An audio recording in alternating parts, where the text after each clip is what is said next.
नमस्कार, एसटीएस न्यूजमा स्वागत छ। म बिना शाही। समाचार सुरु गरौं आजका प्रमुख प्रसंगबाट। निर्वाचन वा आन्दोलन मध्ये एउटामा स्पष्ट पार्न नेतृत्वलाई कांग्रेस कार्यकर्ताको आग्रह। हार्ने अवस्था आए ओलीले निर्वाचन नगराउने कांग्रेस महामन्त्रीको जिकिर।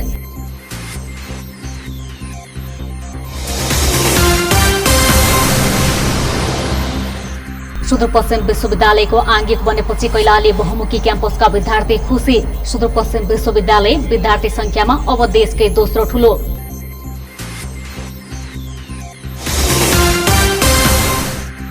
छ महिनामा सुदूरपश्चिमका 40,000 सवारी साधन ट्राफिक कार्यवाहीमा। यस अवधिमा भएका 334 दुर्घटनामा 59 जनाको मृत्यु, 610 जना घाइते।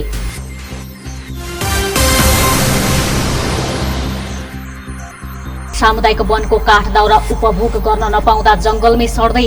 वनको स्रोतलाई अत्याधिक उपयोग गरेर रोजगार सिर्जना गर्न नगर प्रमुखको आग्रह।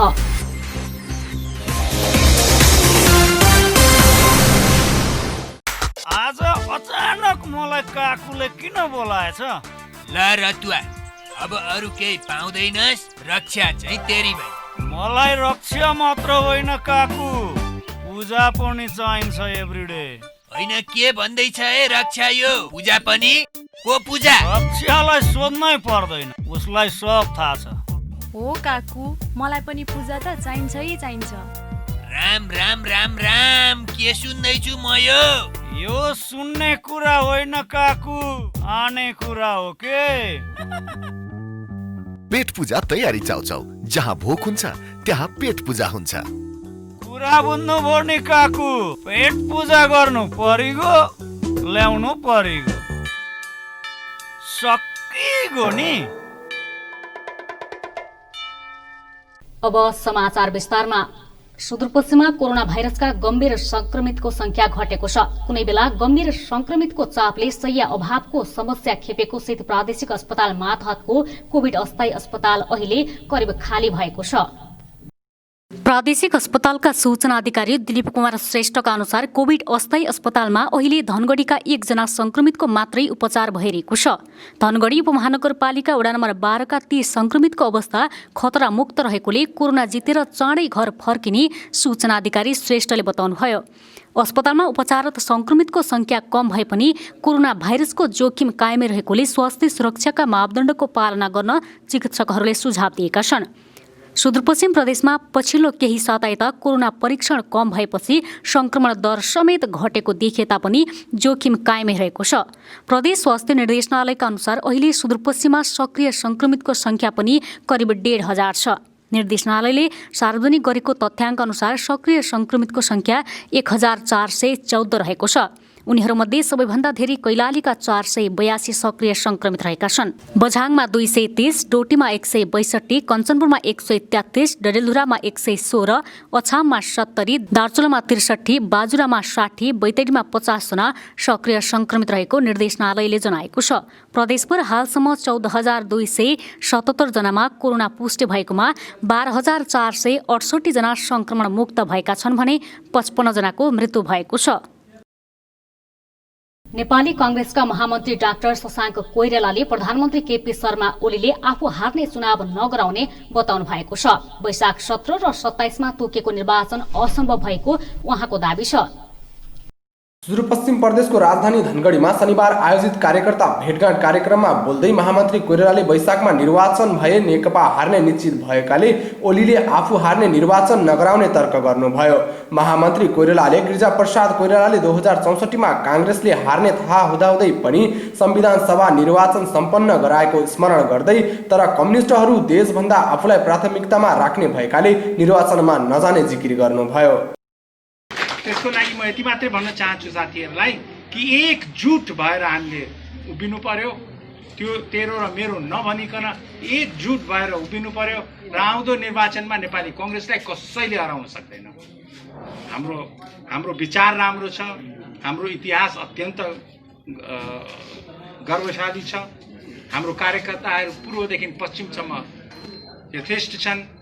तसर्थ र हामीले दिएका हेर्नुहोस्, हामीले जब गिरिजाप्रसाद कोइरालाले प्रथमचोटि प्रधानमन्त्री बन्नुभयो 48 देखि 51 सालसम्म त्यो गोल्डन इरा हो त्यो नेपालको लागि। तपाईँहरूको हातमा मोबाइल कसले दियो? काङ्ग्रेसले दियो। प्रधानमन्त्री ओलीले प्रतिनिधि सभा विघटन गरेर संविधान कुल्चिएको बताउँदै महामन्त्री कोइरालाले संविधानको रक्षाका लागि आन्दोलन गर्नुपर्नेमा जोड दिनुभयो। काङ्ग्रेस दोधारमा नबस्ने र संविधान बचाउन आन्दोलन गर्ने उहाँले बताउनुभयो। केन्द्रीय सदस्य बद्री पाण्डेले संविधानको रक्षाका लागि काङ्ग्रेसले आन्दोलन गर्नुपर्नेमा जोड दिनुभयो। त्यो बेला संविधान सभामा गरिएको छलफलमा दुईटा कुरालाई ध्यान दिइएको थियो। 51 सालमा भएको मध्यावधि निर्वाचन, जुन हामी अहिले पार्टीको एक प्रकारले आन्तरिक फोरममा छौँ, 51 सालमा भएको मध्यावधि निर्वाचन, तोकिएको मध्यावधि निर्वाचन, 47 सालको धारा 53ले चाहिँ प्रधानमन्त्रीलाई त्यो अधिकार दिएको निर्वाचन। त्यति मात्रै होइन, प्रधानमन्त्री, बहुमतको प्रधानमन्त्री, उहाँको नीति र कार्यक्रम प्रतिनिधि सभामा फेल भएको औचित्यपूर्ण चाहिँ एउटा मध्यावधि निर्वाचन। त्यसले त राम्रो परिणाम दिएन। त्यसले के परिणाम दियो भने संसदीय व्यवस्थामा विसङ्गति र विकृतिहरू निम्त्यायो। त्यसपछि 59 सालमा पनि हामीले मध्यावधि घोषणा गर्यौँ। त्यो 59 सालमा घोषणा गरिएको मध्यावधि निर्वाचनले त झनै के गर्यो भने प्रतिनिधि सभाको पुनर्स्थापना पनि तत्काल भएन, प्रतिनिधि सभाको चुनाव पनि भएन। त्यो भ्याकुममा कसले खेल्यो भन्दा प्रतिगामीहरूले खेले, राजा ज्ञानेन्द्रले खेलेर। सो अवसरमा जिल्ला स्तरका नेता तथा कार्यकर्ताले केन्द्रीय नेतृत्वले काङ्ग्रेस निर्वाचनमा जाने हो वा आन्दोलनमा जाने हो स्पष्ट पार्नुपर्ने बताएका थिए। यसअघि नेता कोइरालाले महेन्द्रनगरमा पनि पत्रकारहरूसँग कुराकानी गर्नुभएको थियो। त्यहाँ उहाँले 70 वर्ष लामो आन्दोलनपछि जनताका प्रतिनिधिले बनाएको संविधानलाई कुल्चिने काम प्रधानमन्त्री ओलीबाट भएको बताउनुभयो। काङ्ग्रेसका तत्कालीन सभापति गिरिजाप्रसाद कोइरालाको स्मरण गर्दै डाक्टर शशाङ्कले ओली आफू हार्ने अवस्था आएमा चुनाव हुन नदिने रणनीतिमा लाग्न सक्ने आशंका व्यक्त गर्नुभयो। आग्रह अहिले चाहिँ के हो भने पुनर्स्थापनाकै लागि हो र नेपाली काङ्ग्रेसको केन्द्रीय समितिले निर्णय गरेको छ कि यो राजनीतिक परिस्थितिले गर्दाखेरि हामी रोकिएका। र तपाईँले ठिक भन्नुभयो, ओली र प्रचण्डले शेरबाजीलाई कहिले प्रधानमन्त्री बनाउँछन्? चुनावकै कुरा गरौँ। चुनाव गिरिजाप्रसाद कोइरालाले नेपाली काङ्ग्रेस हारोस् तर देश जित्नुपर्छ भनेर 64 को चुनाव गराउनु भयो। कैलाली बहुमुखी क्याम्पस सुदूरपश्चिमाञ्चल विश्वविद्यालयको आङ्गिक क्याम्पस बनेपछि यसको पक्ष र विपक्षमा बहस सुरु भएको छ। कैलाली बहुमुखी क्याम्पस सुदूरपश्चिम विश्वविद्यालयमा समाहित भएपछि सो विश्वविद्यालय विद्यार्थी संख्यामा देशकै दोस्रो ठूलो विश्वविद्यालय बनेको छ। सरकारी क्याम्पस बनेपछि विद्यार्थीहरूले सहुलियत शुल्कमा पढ्न पाउने भन्दै हर्षित व्यक्त गरेका छन्। 2037 सालमा स्थापना भएको सुदूरपश्चिम प्रदेशकै अग्रणी शैक्षिक संस्था कैलाली बहुमुखी क्याम्पस सरकारी क्याम्पस बनेको छ। विद्यार्थीको पहिलो रोजाइमा पर्ने यो क्याम्पसमा सस्तो शुल्कमा गुणस्तरीय शिक्षा पाइने भन्दै विद्यार्थी नेता समीर जोशीले निकै सकारात्मक कदम भएको बताउनुभयो। शिक्षामा राज्यको लगानी हुनु, सरकारको लगानी हुनु भनेको विशुद्ध राम्रो कुरा नै हो। यसमा कुनै घाटा हुन्छ भन्ने मलाई लाग्दैन। फेरि हामीले अहिले एउटा वार्षिक फीहरू, शुल्कहरू जुन तरिकाले तिरिरहेका छौँ, जस्तै ब्याचलरको मात्र गर्दा 14 देखि 15,000 तिरिरहेका छौँ, मास्टरको पनि त्यस्तै गरी एउटा सेमिस्टरको 25,000 तिरिरहेका छौँ भनेपछि यो सरकारीकरण हुँदाखेरि, यो याफीमा जाँदाखेरि चाहिँ हामीले वर्ष मतलब पुरै कोर्सको मात्र हामीले 6-7 हजार मात्र हामीले ब्याचलरको तिर्नुपर्छ, मास्टरको पनि त्यस्तै छ, 10-11 हजार मात्र पर्छ। सुदूरपश्चिम प्रदेशका 9वटै जिल्लाबाट अध्ययनका लागि यस क्याम्पसमा आउने तथा समग्र प्रदेशकै शैक्षिक जनशक्ति उत्पादन हुने अपेक्षा गरिएको छ। चरको शुल्कका कारण उच्च शिक्षाबाट वञ्चित भएका विपन्न समुदायका विद्यार्थीहरूको समेत पहुँच बढ्ने बताइएको छ। शिक्षा जगतमा विगतदेखि नै छुट्टै पहिचान बनाएको यस क्याम्पसको गुणस्तर खस्किन नदिई अघि बढ्न आवश्यक रहेको अर्का विद्यार्थी नेता रमेश भट्टराईको भनाइ छ। गभर्नमेन्टमा गइसकेपछि केही यस्ता अनियमितताहरू हुने कुरामा पनि हामीले आशंका गर्नुपर्दछ, तर राम्रो पनि हुन्छ भन्ने पक्षलाई पनि हामीले चाहिँ बिर्सिनु हुँदैन। यसलाई चाहिँ हामीले युवा विद्यार्थी, नागरिक समाज सबैले जसरी कैलाली क्याम्पसको ओज गरिमा जसरी बन्न पुगेको थियो, अझै यसको चाहिँ स्तर, यसको चाहिँ शैक्षिक गुणस्तर चाहिँ खस्किन नदिनका निमित्त हामी सबैको चाहिँ भूमिका हुन्छ। अब आङ्गिक क्याम्पस बनेपछि कैलाली बहुमुखी क्याम्पसमा सञ्चालन हुने नयाँ भर्ना सुदूरपश्चिम विश्वविद्यालयले नै सञ्चालन गर्नेछ। तर यसअघि भर्ना भई अध्ययन गरिरहेका विद्यार्थीहरूको परीक्षा भने त्रिभुवन विश्वविद्यालयले नै सञ्चालन गर्ने क्याम्पस प्रमुख पदमराज जोशीले बताउनुभयो। यो शैक्षिक सत्रदेखि नयाँ भर्ना सुदूरपश्चिम विश्वविद्यालयबाट भर्ना हुने गरी यो कार्यक्रमको व्यवस्थापनको लागि त्रिभुवन विश्वविद्यालय, सुदूरपश्चिम विश्वविद्यालय र कैलाली बहुमुखी क्याम्पस बीच समझदारी हुनेछ। सम्भवतः यो 1 तारिखले त्यो समझदारी पत्रमा हस्ताक्षर भइसकेपछि सुदूरपश्चिम विश्वविद्यालयका नयाँ कार्यक्रमहरूको भर्ना हुने क्रम र साथसाथै अहिलेसम्म त्रिभुवन विश्वविद्यालयका जुन विद्यार्थीहरू भर्ना भइसक्नु अथवा पठन पाठ हुन्छ त्यो कुरा निरन्तर हुने गरी समझदारी भइसकेपछि यो करिब पहिलो चरणको कार्य चाहिँ समाप्त हुनेछ। सुदूरपश्चिम विश्वविद्यालयमा 20,000 बढी विद्यार्थी आबद्ध रहेका छन् भने 600 बढी प्राध्यापकहरू रहेका छन्। त्रिभुवन विश्वविद्यालयमा मात्रै ठूलो सङ्ख्यामा विद्यार्थी र प्राध्यापकहरू रहने गरेकोमा सुदूरपश्चिम विश्वविद्यालयमा रहेको सङ्ख्याको अनुपात समेत निकै राम्रो रहेको बताइएको छ। 6वटा क्याम्पसलाई समेत आङ्गिक क्याम्पसमा जोड्ने गरी प्रक्रिया अघि बढाइएको समेत जनाइएको छ।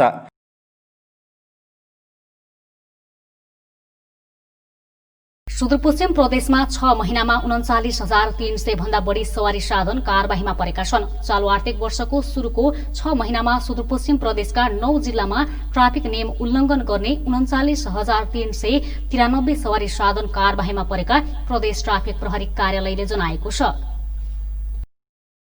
प्रदेश ट्राफिक प्रहरी कार्यालय अत्तरियाको तथ्याङ्क अनुसार 6 महिनामा सबैभन्दा बढी 14,785 मोटरसाइकल, 9,635 जीप र कार, 6,560 ट्रक, 6,054 ट्र्याक्टर, 1,226 बस र 1,133 अन्य सवारी साधन कारबाहीमा परेका छन्। 6 महिनाको अवधिमा सबैभन्दा बढी मङ्सिर महिनामा 8,340 र कम भदौमा 3,556 सवारी साधन कारबाहीमा परेका छन्।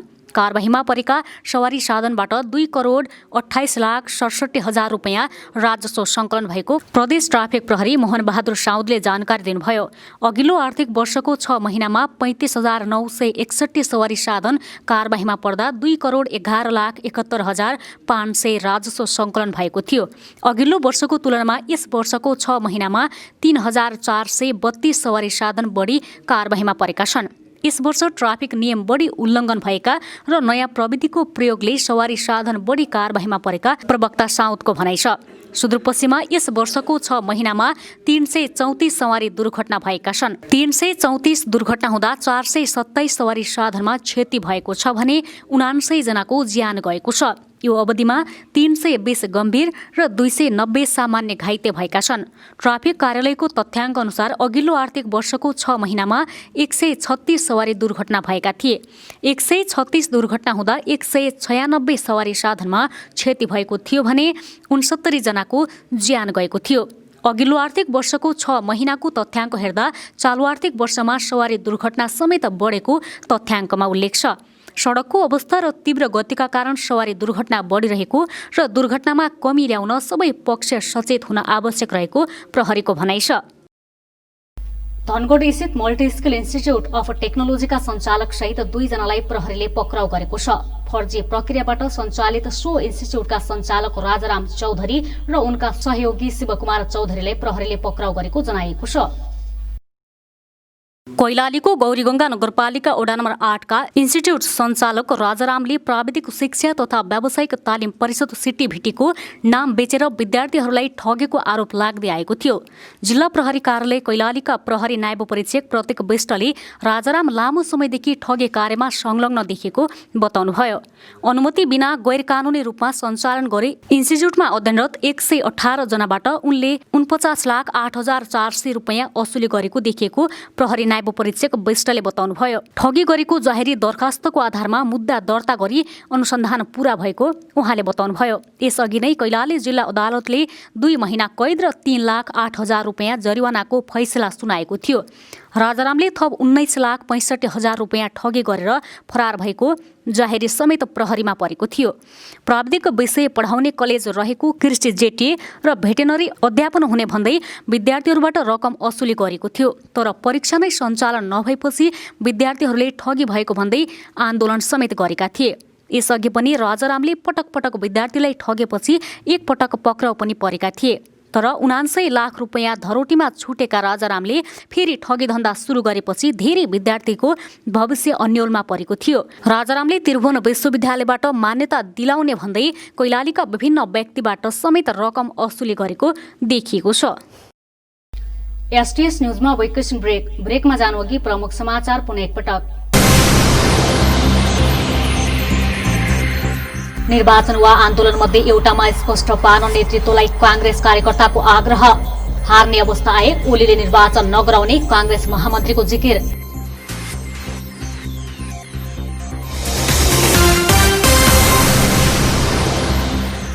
सुदूरपश्चिम विश्वविद्यालयको आंगिक बनेपछि कैलाली बहुमुखी क्याम्पसका विद्यार्थी खुसी। सुदूरपश्चिम विश्वविद्यालय विद्यार्थी संख्यामा अब देशकै दोस्रो ठूलो।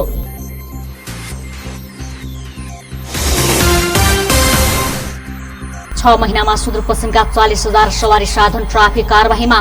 यस अवधिमा भएका 334 दुर्घटनामा 79 जनाको मृत्यु, 610 जना घाइते।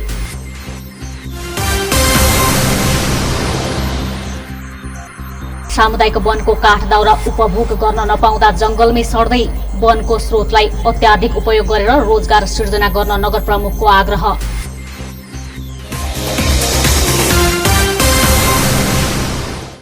आज अचानक मलाई काकुले किन बोलाएछ? ल रतुवा, अब अरू केही पाउँदैनस्, रक्षा चाहिँ तेरी भाइ। मलाई रक्षा मात्र होइन काकु, पूजा पनि चाहिन्छ एभ्रिडे। होइन के भन्दैछ है रक्षा? यो पूजा पनि? को पूजा? रक्षालाई सोध्नै पर्दैन, उसलाई सब थाहा छ।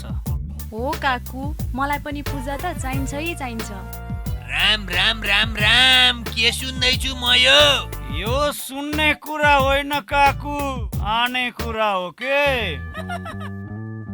पेट पूजा तयारी चाउचाउ, जहाँ भोक हुन्छ त्यहाँ पेट पूजा हुन्छ। कुरा बुझ्नुभयो नि काकु, पेट पूजा गर्नु परिगो, ल्याउनु परिगो, सकिगो नि। ब्रेकपछि एसटीएस न्यूजमा स्वागत छ। अब बाँकी समाचार।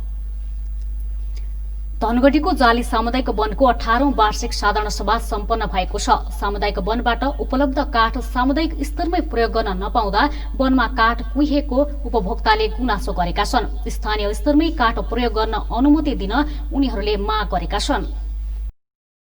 धनगढीको जाली सामुदायिक वनले आर्थिक वर्ष 2076-77मा खर्चभन्दा आमदानी बढी गरेको छ। आर्थिक वर्षमा खास दाउरा काठ बिक्री, नयाँ प्रवेशी शुल्क, विभिन्न दण्ड जरिवाना, बैंक ब्याज अनुदान गरी 31,28,350 आमदानी गरेको छ भने 22,19,465 रुपियाँ खर्च गरेको जनाएको छ। वन क्षेत्रले स्थानीय स्तरमा विद्यालय निर्माण, अन्य ग्रामीण आमदानीका परियोजना लगायतका ग्रामीण समुदायका मानिसहरूका स्तरोन्नति हुने विभिन्न कार्यक्रम सञ्चालन गरी विकासको दिगो साधनको रूपमा समेत विकास गरिरहेको जाली सामुदायिक वनका अध्यक्ष खुसीराम चौधरीले बताउनुभयो। तर यहाँ काठको मूल्य बढाउनु पर्ने देखिएको छ। त्यसैगरी हजुरको यहाँ टाल हाम्रो 5वटा छन्। 5वटा टालमा अब एक कट्ठामा पर्फट गरेर मान्छे 1 लाख रुपियाँ 2 लाख रुपियाँ कमाइरहेका हुन्छ। तर यहाँ तालहरू यति छन् कि कोही तालमा 5,000, कोही 10,000, कोही 20,000 समथिङ यस्तै सस्तोमा छ। त्यो मूल्य पनि हामीले बढाउनु पर्यो। अनि यहाँ कर्मचारीको तलब पनि न्यूनै छ लगभग। कर्मचारीको हाम्रो तलब बढाउनु पर्यो र उनलाई राम्रोसँग खटाउन सक्नु पर्यो। धनगढी उपमहानगरपालिकाका नगर प्रमुख निर्पबहादुर ओडले सामुदायिक वनलाई व्यवस्थापन गरी रोजगार सिर्जना गर्ने अवसरका रूपमा विकास गर्नुपर्ने बताउनुभयो। सामुदायिक वनमा स्थानीय समुदायको पहुँच नभएसम्म आर्थिक विकास सम्भव नहुने उहाँले बताउनुभयो। वन स्रोतको व्यवस्थापन र उपभोगबाट आमदानीमा वृद्धि गरी समग्र सामुदायिक विकासमा समेत वनले योगदान पुर्याउने नगर प्रमुख ओडले बताउनुभयो। जिल्ला वनमा हामीले निवेदन दिँदा मलाई घर बनाउन काठ चाहियो भनेर निवेदन दिँदा 3 वर्षसम्म उसले काठ पाउँदैन अनि चोरी गर्नु पर्यो। अर्को विकल्प त केही पनि रहेन नि त। यहाँ हाम्रो वनको प्रतिनिधिजी यही हुनुहुन्छ, चोरी गर्नु पर्यो। त्यो भएका कारणले हामीले जुन बनाउनु पर्ने छ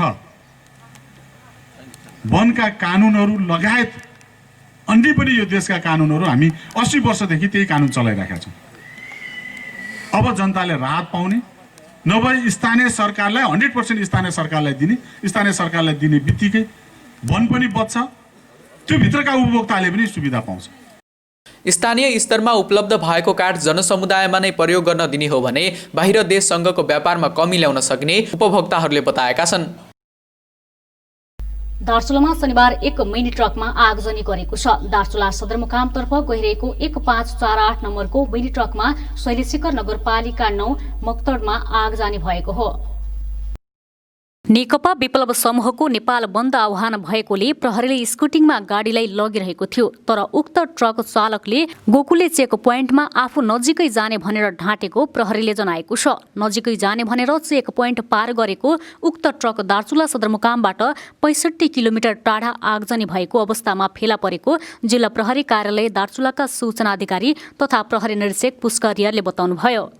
यसैबीच महाकाली लोकमार्ग अन्तर्गत सतबाजुर गोकुलेश्वर सडक खण्डको बैतडीको दोगडागेदार गाउँपालिका 6 चम्तडीमा सडकमा राखिएको बम नेपाली सेनाको टोलीले डिस्पोज गरेको छ। सडकमा राखिएको डेक्सी बम दार्चुलाबाट आएको नेपाली सेनाको टोलीले शनिबार बिहान डिस्पोज गरेको प्रहरी नायब परीक्षक नारायण प्रसाद अधिकारीले जानकारी दिनुभयो।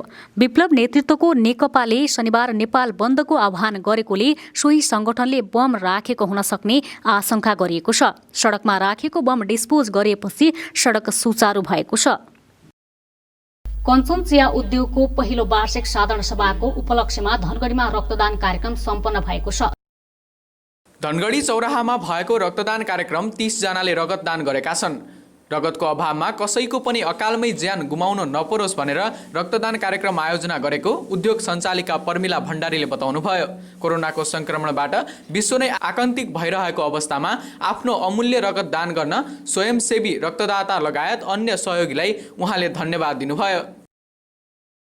मेरो ठुलो कार्यक्रम आयोजना गर्न नसके पनि सामान्य रक्तदान कार्यक्रम गर्ने सामाजिक उत्तरदायी वहन गर्दै सकिन्छ भन्ने कञ्चन चिया उद्योगको वार्षिक उत्सवको अवसरमा यो कार्यक्रम आयोजना गरेकी हुँ।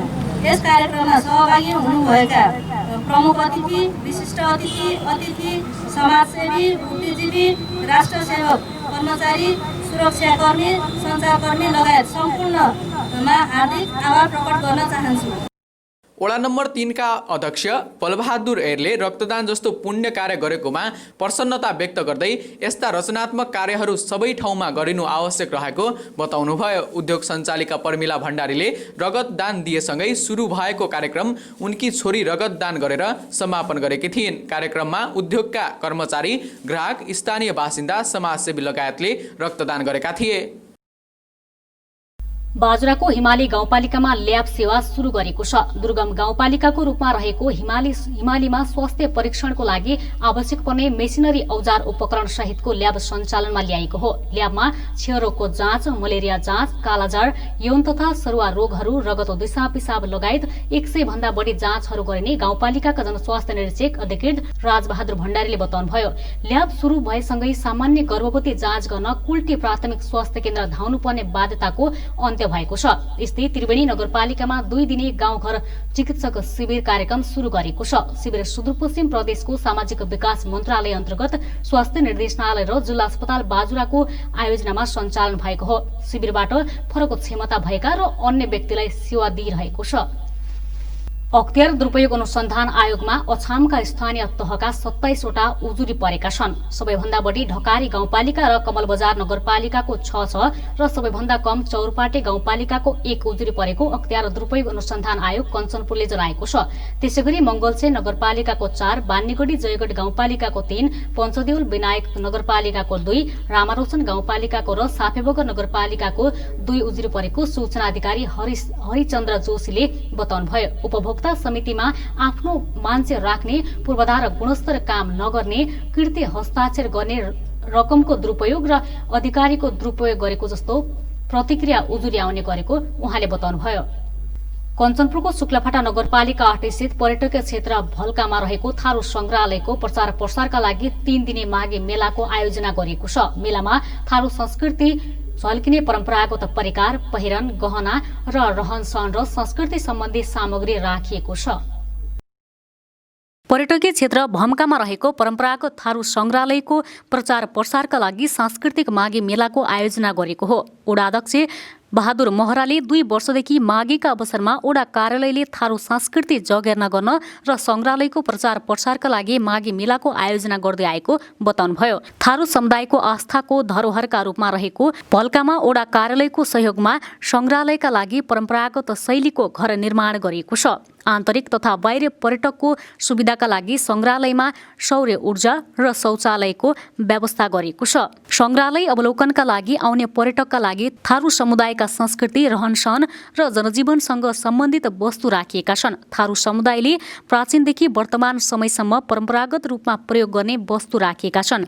संग्रहालयमा थारू समुदायले प्रयोग गर्ने हेल्का, डिलिया, छिटुवा, पखै, ढेलुवा, बेर्री, फिर्का, पैनी, चण्डोल, डोली, ढिडिया, खोगिया, पैया, खिराउ, चिटुवा, डल्पा, मन्द्रा, डफ, बस्या, कुथिली, डेहरी, मिरुवा, पाता, भला, बर्सी ढाल लगायतका सामान राखिएका छन्।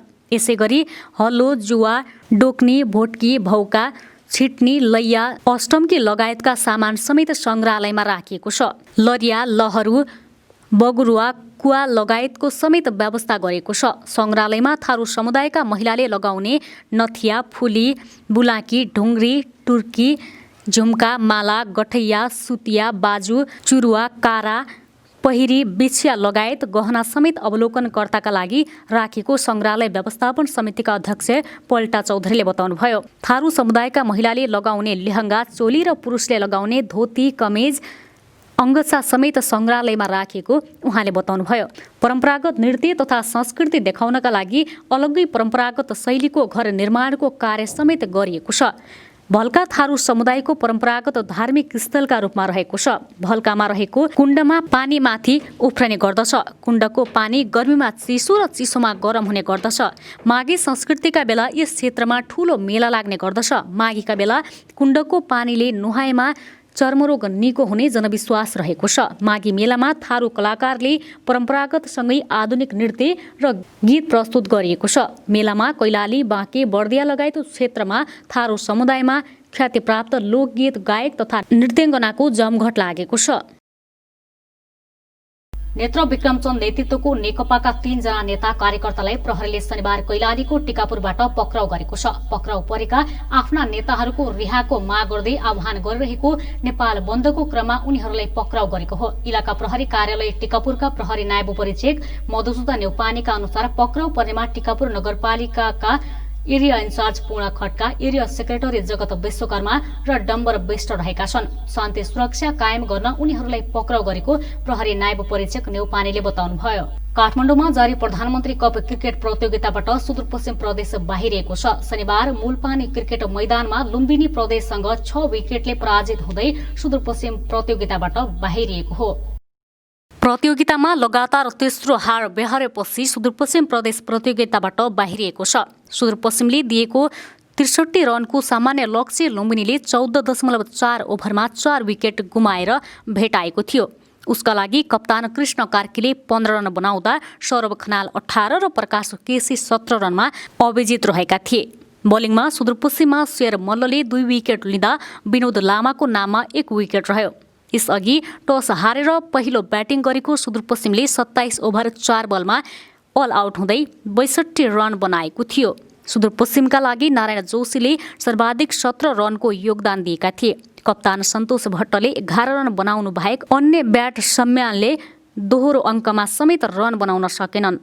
सुदूरपश्चिमका 3 खेलाडी शून्यमा आउट भए। सुदूरपश्चिमलाई सस्तैमा समेट्ने क्रममा लुम्बिनीका कप्तान कृष्ण कार्कीले 4 विकेट लिए। यस्तै अनिल खरेल र विक्रम भूषालले 2-2 विकेट लिँदा सन्दीप सुनार र दिपेन्द्र रावतको नाममा 1-1 विकेट रह्यो।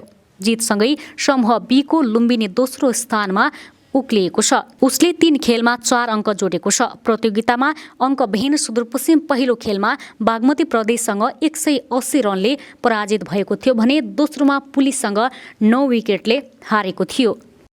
समाचार सक्नुअघि अन्तमा मुख्य समाचार पुनः एकपटक। निर्वाचन वा आन्दोलन मध्ये एउटामा स्पष्ट पार्न नेतृत्वलाई कांग्रेस कार्यकर्ताको आग्रह। हार्ने अवस्था आए ओलीले निर्वाचन नगराउने कांग्रेस महामन्त्रीको जिकिर।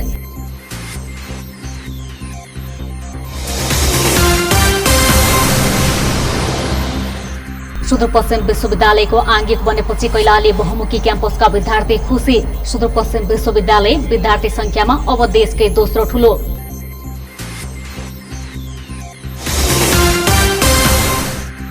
छ महिनामा सुदूरपश्चिमका 40,000 सवारी साधन ट्राफिक कारबाहीमा। यस अवधिमा भएका 334 दुर्घटनामा 79 जनाको मृत्यु, 610 जना घाइते।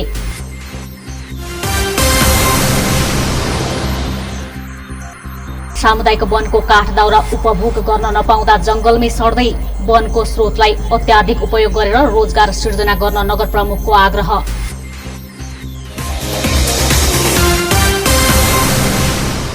हस्त अहिलेलाई समाचार सकियो। हामी सबैलाई बिदा दिनुहोस्। नमस्कार।